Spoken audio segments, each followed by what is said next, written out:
So, are you maybe over 60 and trying to figure out this whole daily blood pressure medication thing? Or maybe you're helping out an older loved one, a parent perhaps, and just wading through all the health advice online. If that sounds like you, well, you're definitely not alone. It's a really common situation, but gosh, it can feel complex, right? Today, we're doing a deep dive into what we found about blood pressure medications, specifically for adults over 60. And, the surprising truths, we want to get beyond just like, is it good or bad? Because honestly, it's almost never that simple. Our mission here is to give you the full picture, the benefits, yes, definitely, but also those risks, the ones maybe people don't talk about as much. And importantly, a balanced view how modern medicine can work with some tried and true natural strategies. The goal is so you can feel confident making a decision that fits your life. Because there's way more to it than just one number on a blood pressure cuff. I'm actually really keen to unpack this. Yeah, absolutely. And what's fascinating when you dig into the research is this shift towards really personalizing health, especially as we get older. It's about moving past just the numbers to understand the why for you. It's a level of detail, that sometimes gets missed in a quick doctor's visit. We'll explore that. I think that's spot on. Those details are everything. So, okay, let's start with the basics, the real positives. What are those undeniable benefits of these medications? Well, the evidence is pretty compelling. These drugs, antihypertensives, they offer significant protection. They can cut your risk of congestive heart failure by like 40%. Stroke risk drops by about 30%, and coronary heart disease by around 15%. These aren't just abstract numbers. I mean, this translates into saved lives, longer lives. It's powerful stuff. Yeah, those are huge reductions. Hard to argue with that kind of impact. It really shows how vital these meds can be. But then there's the other side. The unspoken risks you mentioned, especially for older folks. This is where it gets, well, complicated. Exactly. And this is a really crucial point that came up in our research, something that maybe doesn't always get the airtime it deserves. It's what we call the frailty factor. So recent studies, like from the American Heart Association, they really highlighted this. For people 80 or older, taking blood pressure meds was basically as likely to cause a serious fall as it was to prevent a heart attack or stroke. Wow, as likely. Yeah, think about that. It doesn't mean the medication is bad, not at all. But it really underlines how careful we need to be with this age group. The risk-benefit calculation just changes. That's a really stark distinction. And our digging also highlighted 3 situations where these daily meds can get tricky for seniors. First, taking lots of other medications. Some people are on 8, 10, maybe even 12 different pills a day. That seriously ups the risk of side effects, feeling dizzy, and like you said, dangerous falls just from the drugs interacting. Second, if someone is considered frail elderly, maybe trouble walking, falling often, dealing with several chronic illnesses, pushing blood pressure down too low might actually cause more problems than it solves. And third, if your blood pressure is just mildly high, maybe hovering around 140 to 150 systolic. In that case, perhaps trying natural things first with careful watching might be a better initial step. And that ties into another big issue, one that often gets swept under the rug, actually taking the medication consistently. Adherence, they call it. Reality is about half of seniors, maybe even more, struggle to take their blood pressure pills as prescribed. And when that happens, well, health outcomes tend to get worse, costs go up. It's a vicious cycle. But you have to ask why, right? It can be complicated pill schedules, nasty side effects like dizziness or just feeling wiped out, cost worries, memory lapses, or even just a fear of being dependent on meds. Lots of reasons. Yeah, I remember reading about Mrs. Chen in our research. She was 78, fainted twice in 1 month. Turned out she was on 3 different BP meds, and they were just dropping her pressure too low, too fast. Working with her doctor, they actually reduced her meds, added some natural support, and she stopped falling. It just shows getting that balance right isn't just about the numbers. It's about, actually living safely and well. So with all this complexity, maybe the question isn't just, should I take this pill? Maybe we need a better question for our doctors. Something like, okay, looking at me, my age, my overall health, am I frail? What are my specific risks and benefits here? Exactly. That's the conversation we need to be having. And, is that actually happening every time? Because your doctor really should be thinking about it, especially if you're over 80. What's your fall risk? What's your likely life expectancy realistically? What are your goals for your quality of life? What other meds are you on? How's your memory and thinking? All those things paint a much fuller picture than just that one reading in the clinic. And of course, just a reminder to everyone listening, always talk to your own doctor before changing anything about your medication. This deep dive is for information, not medical advice. Okay, so that blend you mentioned, modern medicine's safety net, plus these more traditional holistic approaches, that sounds like a really smart path. Are we seeing solid research backing up these natural strategies now? We absolutely are. It's quite exciting, actually. Modern science is increasingly validating many of these natural techniques for managing blood pressure. And what our investigation showed is pretty striking. Some of these natural methods can be just as effective as certain medications, but often with way fewer side effects. That could be huge for a lot of people. Okay, this is where it gets really practical and honestly pretty cool. We found some specific, science-backed, natural things you could even start trying. First up, deep breathing, maybe even some Qigong. Believe it or not, studies in major heart journals show that just 5 minutes a day of slow, controlled breathing, like the 4-7-8 technique, inhale for 4, hold for 7, exhale for 8, can lower blood pressure by maybe 5 to 8 points. Then there's coenzyme Q10 or CoQ10. There's good research behind this one. And interestingly, a lot of seniors, people over 60, are actually low in CoQ10. So taking a supplement might help blood pressure and give you an energy boost. And my personal favorite, dark chocolate. Seriously. But it has to be the good stuff. 70% cacao or higher, just one small square a day. The polyphenols in it help relax blood vessels. Who knew hell could taste so good? Right. And beyond those specifics, our look into diet revealed a lot too. The DSH diet, lots of fruits, veggies, lean protein, low-fat dairy that's proven effective for seniors.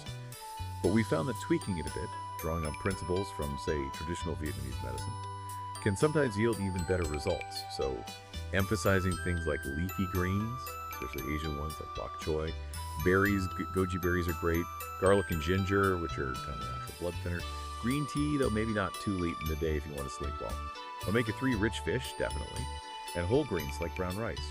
And for seniors, maybe gentle adjustments like smaller, more frequent meals, cooking vegetables instead of eating everything raw if digestion is weaker, warm drinks instead of ice-cold ones, and making sure you get enough protein. Little things can make a difference. And movement too, but maybe shifting how we think about it. It's not about, running marathons necessarily. For seniors, it's more about gentle, consistent, safe movement. Just walking 30 minutes a day. You could even break it up 3 10-minute walks. That alone can lower blood pressure by maybe 4 to 9 points. Tai Chi, people call it moving meditation. It's fantastic for seniors. Improves balance, reduces fall risk, huge bonus, and helps with blood pressure. And if joints are an issue, water exercises. You get the heart benefits without all the stress on your knees and hips. And we absolutely cannot forget the stress factor, chronic stress. It keeps your blood pressure jacked up, like 247. In traditional Vietnamese medicine, there's this idea that stress heats the blood, think inflammation maybe, and creates internal wind, which is sort of like internal turbulence or tension. Both push blood pressure up. So practical ways for seniors to manage stress. Simple stuff. Maybe 5 minutes of quiet meditation in the morning. Jotting down a few things you're grateful for before bed. Staying connected with friends or family. Doing something creative, gardening, crafts, whatever you enjoy. And really prioritizing sleep. Aiming for that 7-8 hours. And the key point here, I think, is that these natural approaches often partner with medication. It's not always an either. Using them together can be really powerful. It might mean someone can take a lower dose of their meds, which often means fewer side effects. It improves overall well-being. And maybe it even gets at some of the root causes, not just masking the symptoms. We saw that case study of Mr. David, 72 years old. His BP was 165/95 even on 2 medications. They added CoQ10, some breathing exercises, diet changes, hawthorn tea, and his pressure came down to 135/85. Plus, he felt better, less dizzy, more energy. That's a win-win. Definitely. And beyond the lifestyle stuff, certain supplements also showed real promise in the research we looked at. Yes. Let's list those key ones with some decent science behind them for seniors. First, magnesium. Usually around 200-400 milligrams daily. Often helps with sleep too, which is a nice bonus. Potassium best from food sources if you can, like bananas, potatoes, spinach, leafy greens. Omega-3s. About 1,000 milligrams a day of the EPA and DHA combined. That's the stuff in fish oil. Also, hawthorn extract. It's an old herbal remedy, but modern research is backing it up. And hibiscus tea, surprisingly effective for some people with mild or high blood pressure. But, and this is crucial, I have to say it again, please talk to your doctor or pharmacist before adding any new supplements, especially if you're already on blood pressure meds. There could be interactions, Now, something else fascinating that came up is timing. When you actually take your medication, traditional medicine often pays attention to body rhythms like morning movement, main meal midday, relaxing in the evening, consistent sleep. And now, modern medicine is catching on to this too. Some studies are suggesting that taking certain BP meds at bedtime instead of the morning might actually be more effective for some seniors. Really? Bedtime? Yeah, potentially. It might lead to what some are calling a medication timing revolution. But, and this is a big but, This is only something to explore under strict medical guidance. Don't just switch your timing on your own. It raises the question, though, is your doctor even discussing timing options with you? Okay, so pulling this all together, how do you figure out what's actually right for you? Because that seems to be the million-dollar question. The main message we really want to land is it's not about whether the medication itself is good or bad. It's about whether it's the right fit for you right now in your life. Precisely. So in practice, I often walk people through a kind of 5-point check to help personalize that decision. First, what's your overall cardiovascular risk? Not just the BP number, but family history, diabetes, smoking, kidney health, any past heart attacks or strokes. Second, how frail are you and what's your fall risk? Simple questions can help here. Like, can you walk up 10 stairs without stopping? Have you fallen in the last year? Do you need a walker or cane? Do you live alone? Answering no to the first and last or yes to the middle ones, that suggests maybe being less aggressive with lowering BP is safer. Third, how many other meds are you taking? That medication burden. If it's 5 or more daily pills, red flags go up about interactions. Fourth, and this is huge, often missed, what are your life goals and quality of life priorities? Seriously, what matters most to you right now? Is it just living as long as possible, or is it feeling good today? Are side effects stopping you from doing things you love? What are you actually afraid of? And fifth, how well do you respond to natural approaches? Some people see amazing results with diet, exercise, stress reduction. We usually get a good sense of that within, say, 8 to 12 weeks of consistent effort. And talking about those BP numbers, the standard advice is often get below 130/80, but the research we looked at suggests maybe that's too low, too aggressive for a lot of folks over 75. Instead, we found these more practical targets seem to strike a better balance between protection and avoiding risks like falls. So maybe for ages 60-75, if you're generally healthy and active, aiming for somewhere between 130-140 over 80-85 might be reasonable. For ages 75-85, maybe with few health issues, perhaps 135-150 over 85-90 is a safer range. And for those 85 and up, especially if frail or managing multiple conditions, a target like 140-160 over 90-95 could actually be better overall. And circling back to that medication timing revolution, it's more than just a theory. Some recent, quite large studies have shown that taking certain BP meds at bedtime might reduce major cardiovascular events, heart attacks, strokes by as much as 45% compared to morning dosing for some people. It seems to help control that nighttime blood pressure better and blunts those risky spikes first thing in the morning. So connecting the dots, understanding and working with our individual body rhythms, that could genuinely be a game changer in how we personalize care. But I sound like a broken record, I know, but it's critical. Talk to your doctor. Don't self-experiment with timing. It needs supervision. Absolutely. And while we're really focusing on these nuanced approaches and natural options, let's be crystal clear. There are times when medication is absolutely necessary, non-negotiable, really. Like if your blood pressure is consistently sky high, say over 180 or 110. Or if there's signs it's already damaging organs, kidneys, heart, if you've had a stroke or heart attack before. Or if you have diabetes and your BP is over 490. In those cases, medication is essential. Right. And for people who do need medication but also want to leverage natural support, our research suggests a kind of step-by-step integration formula. Month 1, start your chosen natural strategies, diet, breathing, whatever, but keep taking your medication exactly as prescribed. Month 2, keep track. How's your blood pressure? How do you feel? Maybe tweak the natural things based on your response. Month 3, if you're seeing real sustained improvement from the natural approaches, then it's time for that conversation with your doctor about potentially, carefully reducing the medication dose. And after that, it's ongoing. Keep monitoring. Keep fine-tuning both sides of the equation with your healthcare team. And to help you have that conversation, here are some specific questions you can take to your doctor. Based on my whole picture, what's my estimated 10-year risk of a heart attack or stroke, both with and without medication? Cast, how do my other health issues, like my arthritis or kidney function, play into this decision? Quote, if we decide on medication, can we start with the lowest possible effective dose? How are we going to watch out for side effects? And maybe down the road, under what circumstances might we think about reducing or even stopping this medication? Asking these really changes the dynamic to more of a partnership. And honestly, one of the biggest tools in making this partnership work is accurate home blood pressure monitoring.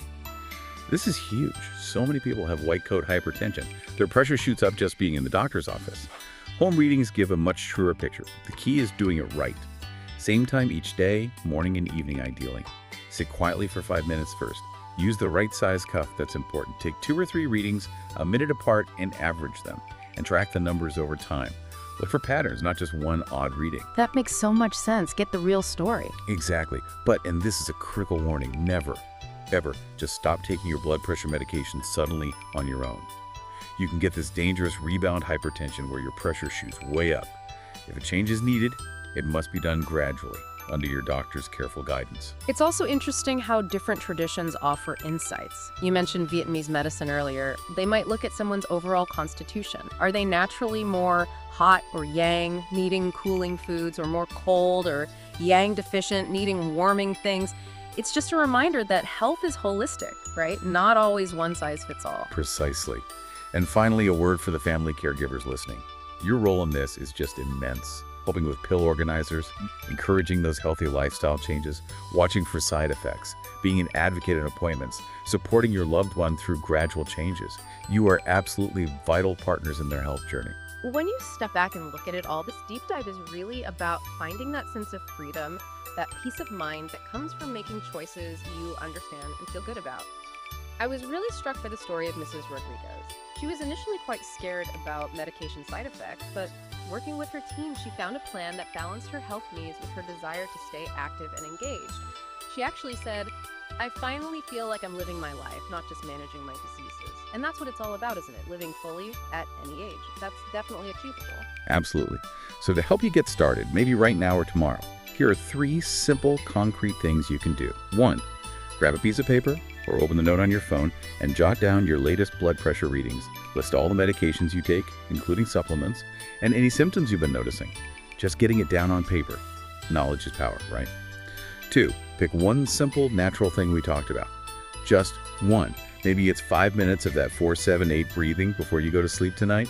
Small steps, consistently done, really do add up. And 3, schedule that chat with your doctor or healthcare provider. Go in armed with those questions we shared.